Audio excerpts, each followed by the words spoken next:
চলো 19 নম্বরটা দেখানো যাক। 19-এ দেওয়া আছে একজন মাঝির দাঁড় বেয়ে 15 কিলোমিটার যেতে এবং সেখান থেকে ফিরে আসতে 4 ঘন্টা সময় লাগে। সে স্রোতের অনুকূলে যতক্ষণে 5 কিলোমিটার যায়, স্রোতের প্রতিকূলে ততক্ষণে 3 কিলোমিটার যায়। দাঁড়ের বেগ আর স্রোতের বেগ নির্ণয় করো। তো চলো আমরা এটা সমাধান করি। মনে করি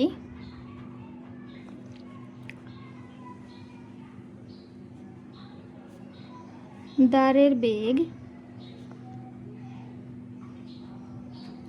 ঘন্টায় x কিলোমিটার। আমরা xy ধরে অঙ্কটা করব এবং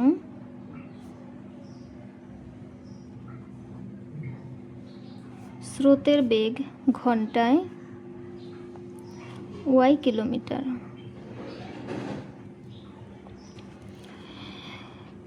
আমরা সবাই জানি স্রোতের অনুকূলে যখন বলবে তখন সেটা যোগ হবে, আর প্রতিকূলে বললে বিয়োগ হবে। তাহলে আমরা ওটা লিখে নিই। অতএব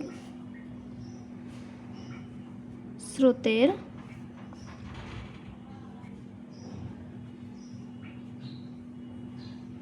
অনুকূলে বেগ সমান x প্লাস y কিলোমিটার পার ঘন্টা।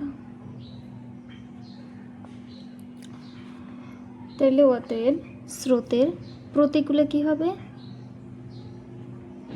প্রতিকূলে বেগ x মাইনাস y কিলোমিটার পার ঘন্টা।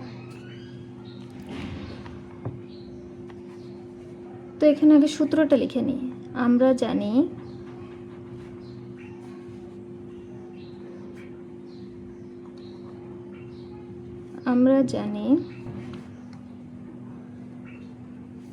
বেগ সমান সমান দূরত্ব বাই সময়।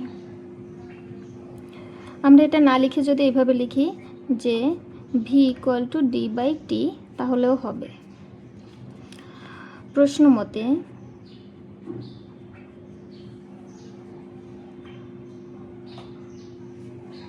মতে কি বলেছিল? এখানে বলেছিল 15 কিলোমিটার যেতে এবং সেখান থেকে ফিরে আসতে 4 ঘন্টা সময় লাগে। আচ্ছা, অর্থাৎ স্রোতের অনুকূলে যেতে এবং স্রোতের প্রতিকূলে ফিরে আসতে তার সময় লাগে 4 ঘন্টা। তাহলে আমরা কি দিব? 15 by x plus y plus 15 by x minus y সমান সমান 4। এটাকে আমরা 1 নম্বর সমীকরণ হিসাবে রাখব। এবং আরেকটা সমীকরণে কি বলেছিল? সে স্রোতের অনুকূলে যতক্ষণে 5 কিলোমিটার যায়, অর্থাৎ স্রোতের অনুকূলে সে 5 কিলোমিটার গেছে আর স্রোতের প্রতিকূলে 3 কিলোমিটার যায়। তাহলে এটা কি হবে? এটা হচ্ছে একই সময়ে। তাহলে কি হবে? সমান সমান, অর্থাৎ 5 by x plus y equal to 3 by x minus y. আচ্ছা, তো এটা থেকে আমরা যে কোনো একটা মান বের করে নিই, এক্স অথবা ওয়াই এর মানটা বের করে নেব। তো আমরা এরকম কোনাকুনি গুণ করব। কি হবে? 5x minus 5y equal to 3x plus 3y। আচ্ছা, এক্সটাকে এক সাইডে নেই। 5x minus 3x equal to 5y plus 3y বা 2x। 5x থেকে 3x গেলে 2x ইকুয়াল টু 8y বা x ইকুয়াল টু 8/2y, অর্থাৎ কাটাকাটি করলে এটা 4 হয়। অতএব x ইকুয়াল টু 4y। আচ্ছা, এখন x এর একটা মান পেয়েছি। এখন এই মানটা যদি আমি 1 নম্বর সমীকরণে বসাই তাহলে আমরা y এর মানটা পাবো। এটাকে 2 নম্বর সমীকরণ দিই। আচ্ছা, এখানে লিখে নিব x ইকুয়াল টু 4y 1 নং সমীকরণে বসিয়ে পাই।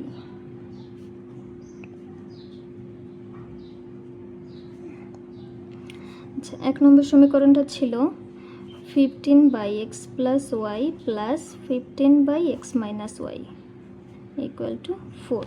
এটা ছিল আমাদের 1 নম্বর সমীকরণ। তো এখানে x এর মানটা বসাবো। তাহলে 15/4y + y + 15/4y - y = 4। এখানে 15/5y + 15/3y = 4। আচ্ছা, এখান থেকে একটু আমরা ছোট করে নিব। 3 × 5 = 15, 3 × 5 = 15। তাহলে কি হবে? এটা হবে 3/y + 5/y = 4। এখান থেকে y যদি লসাগু নিই তাহলে 3 + 5 = 4, বা এখন কোনাকুনি গুণ করে দেব। এটা যোগ করলে 8 হয় = 4y, বা 4y = 8, বা y = 8/4। কাটাকাটি করলে 2 হবে। অতএব y = 2। এটা হচ্ছে আমাদের y এর মান। তাহলে আমরা কি ধরেছিলাম? এইদিকে আমরা কি ধরেছিলাম? দাঁড়ের বেগ ঘন্টায় x কিলোমিটার আর স্রোতের বেগ y কিলোমিটার। অতএব দাঁড়ের বেগ ঘন্টায় x x এর মান কি পেয়েছি? আচ্ছা, এখানে আমাদের x এর মানটাও বের করে নিয়ে আসতে হবে। আমরা পেয়েছিলাম 2 নং সমীকরণে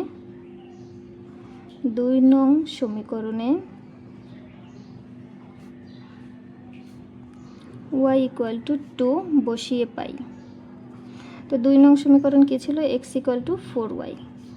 তাহলে 4 × 2 = 8।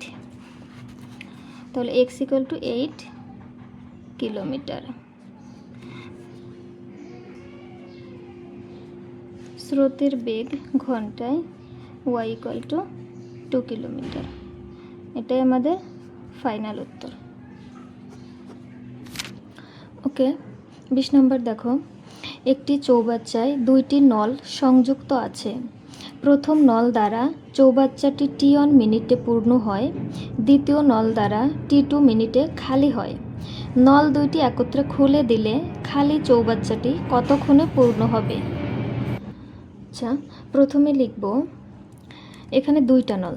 প্রথমে উল্লেখ আছে যে প্রথম নল আর হচ্ছে দ্বিতীয় নল। তাহলে আমরা প্রথমে লিখব, প্রথম নল দ্বারা t1 মিনিটে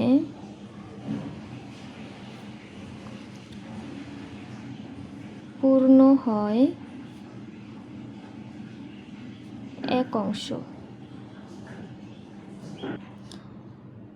অতএব 1 মিনিটে পূর্ণ হয় 1/t1 অংশ। 1 অংশকে আমরা সম্পূর্ণ অংশ লিখতে পারি, 1 অংশ বা সম্পূর্ণ অংশ। আবার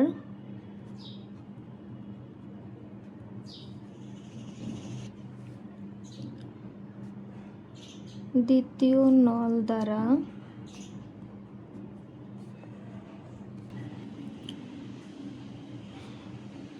t2 মিনিটে এটা খালি হয়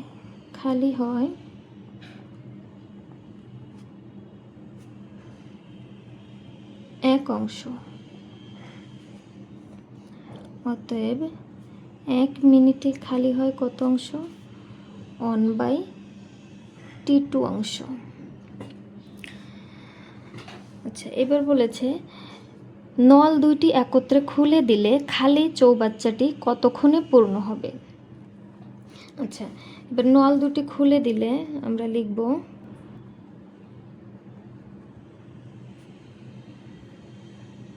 দুইটি নল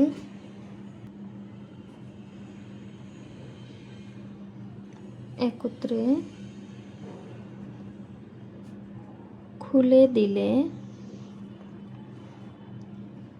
1 মিনিটে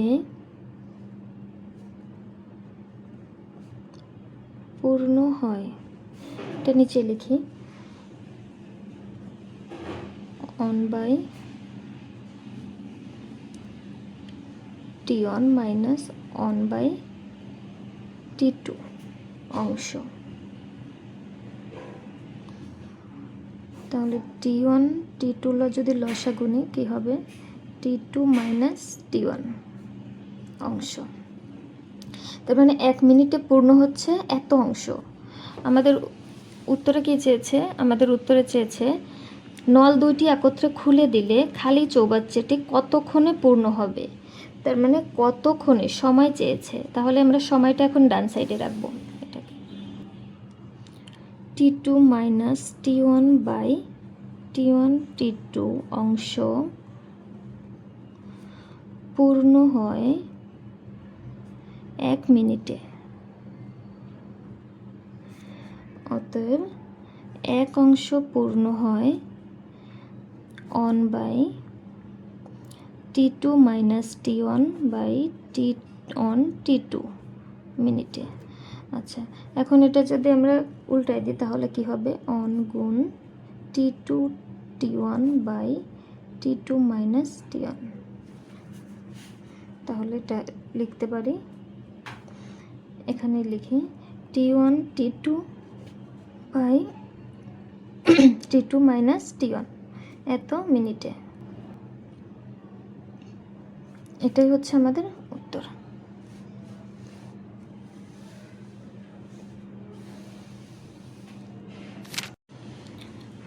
একুশ নম্বরে দেওয়া আছে একটি নল দ্বারা 12 মিনিটে একটি চৌবাচ্চা পূর্ণ হয়, অপর একটি নল দ্বারা 1 মিনিটে তা থেকে 15 লিটার পানি বের হয়ে যায়।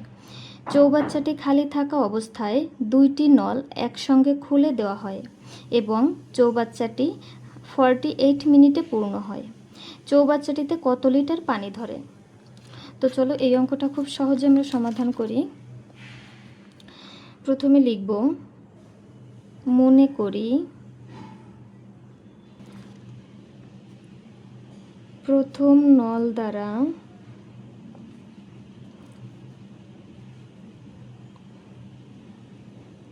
প্রতি মিনিটে x লিটার পানি প্রবেশ করে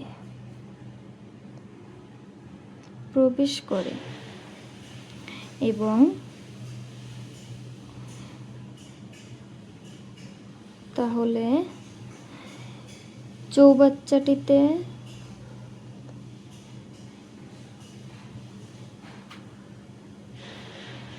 মোট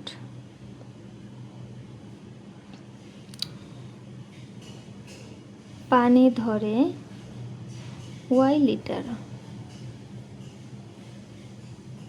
আচ্ছা, যদি x লিটার পানি প্রবেশ করে তাহলে ওই চৌবাচ্চাটিতে পানি ধরবে y লিটার। অতএব প্রথম নল দ্বারা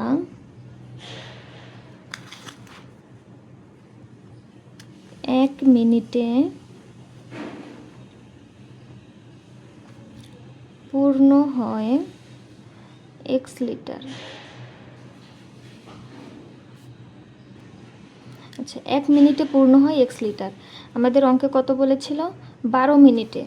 তাহলে তো 12 মিনিটে পূর্ণ হয় 12 গুণন x লিটার সমান সমান 12x litre.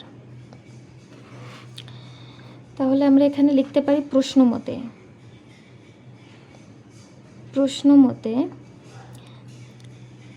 12x equal to y, কারণ এখানে আমরা লিখে নিয়েছি যে টোটাল পানি ধরে কত, y লিটার। তাহলে 12x লিটার পানি ধরে, মোট পানির পরিমাণ y, তাহলে আমরা 12x সমান সমান y লিখতে পারি। তো এখান থেকে যে কোনো একটা মান বের করে নিই, x এর মান বের করে নিই, তাহলে কি হবে y/12। এটাকে আমরা 1 নম্বর সমীকরণ হিসাবে লিখতে পারি। আবার লিখব, আবার প্রথম নল দ্বারা 48 মিনিটে পূর্ণ হয়, তাহলে 12 মিনিটে পূর্ণ হচ্ছে 12x, তাহলে আমরা 48 মিনিটে কত হবে 48x লিটার।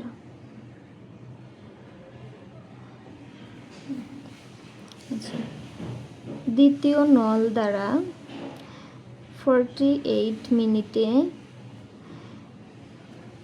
এবার কি হবে, খালি হবে, তাহলে খালি হয়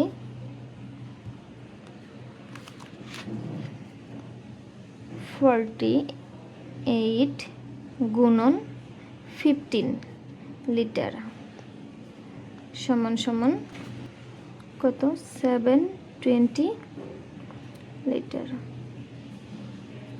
আচ্ছা, এখানে দেখো লেখা ছিল যে 2টি নল একসঙ্গে খুলে দেওয়া হয় এবং চৌবাচ্চাটি 48 মিনিটে পূর্ণ হয়, আর 1 মিনিটে তা থেকে 15 লিটার পানি বের হয়ে যায়। তো এই জন্য এখানে 15 গুণ করব। তাইলে আমরা লিখতে পারি এখন y equal to 48x minus 720। তো এখানে আমরা কি করব, 48 ইন্টু x এর মান কত পেয়েছি y বাই 12 মাইনাস 720 বা y সমান সমান এটা কাটা দিলে হয় এখানে 4, অর্থাৎ 4y মাইনাস 720 বা এটাকে এই সাইডে নিয়ে আসি 4y minus y equal to 720 বা 3y ইকুয়াল টু 720 বা y ইকুয়াল টু 720/3। এটা কাটাকাটি হোল করলে হবে 240, অতএব y ইকুয়াল টু 240। এখন দেখো এখানে কি বলেছে উত্তরে, চৌবাচ্চাটিতে কত লিটার পানি ধরে, তাহলে এই যে আমরা পেয়ে গেছি y এর মান 240 লিটার। এটাই আমাদের নির্ণয় অ্যান্সার।